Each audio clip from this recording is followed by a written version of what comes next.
Bonjour, chers amis. Aujourd'hui, les homonymes par le genre. Les homonymes, ce sont des mots qui ont la même prononciation, mais des sens différents. Ainsi qu'on peut le voir avec tante et tante dans ces exemples. Il dormait chez sa tante. Il dormait sous sa tante.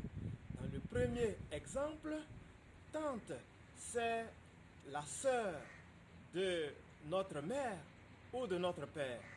Dans le deuxième exemple, tente signifie un abri, une habitation.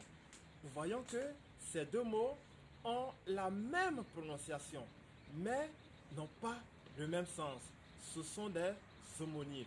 Mais il arrive que les homonymes aient exactement la même orthographe, c'est-à-dire c'est le même mot, mais qui n'a pas le même emploi selon le genre. Nous les appelons des homographes. C'est le cas du mot espace. Un espace et une espace. Selon le genre un ou une, le mot espace a un sens différent.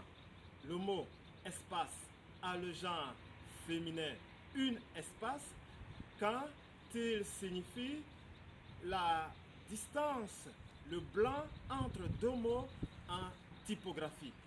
Et le mot espace a pour genre masculin un espace quand il signifie un lieu, un endroit. Nous voyons ce mot dans les emplois suivants. Ce restaurant a un espace de détente, c'est-à-dire un lieu, un endroit de détente. Il faut marquer une espace fine entre les deux mots. Cela signifie qu'il faut marquer un espace plus ou moins léger entre les deux mots. Nous nous rendons donc compte que si nous ne connaissons pas la différence d'emploi de ce type de mots selon le genre, nous aurons quelques difficultés à les employer et à les comprendre. Ce type de mots homophones, homographes sont de plusieurs ordres dont nous allons voir quelques-uns. Une manche, un manche, comme dans ces exemples. J'aime cette chemise à manches courtes. Ici, nous disons une manche, c'est-à-dire un vêtement, le bord d'un vêtement. Comme l'autre exemple, le manche de la hache est cassé. Ici, nous disons un manche et ici manche signifie l'élément par lequel nous tenons un instrument. Un somme, une somme. La somme totale faisait 10.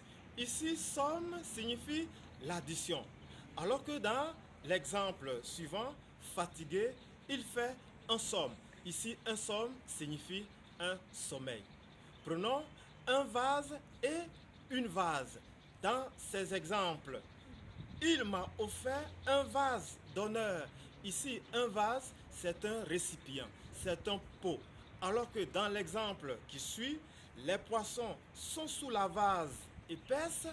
Vase ici signifie la boue. Nous rendons donc compte que les homonymes, homographes par le genre sont délicats à employer. Merci de continuer d'être fidèle à la pause linguistique du professeur Adopo Hachi et à très bientôt.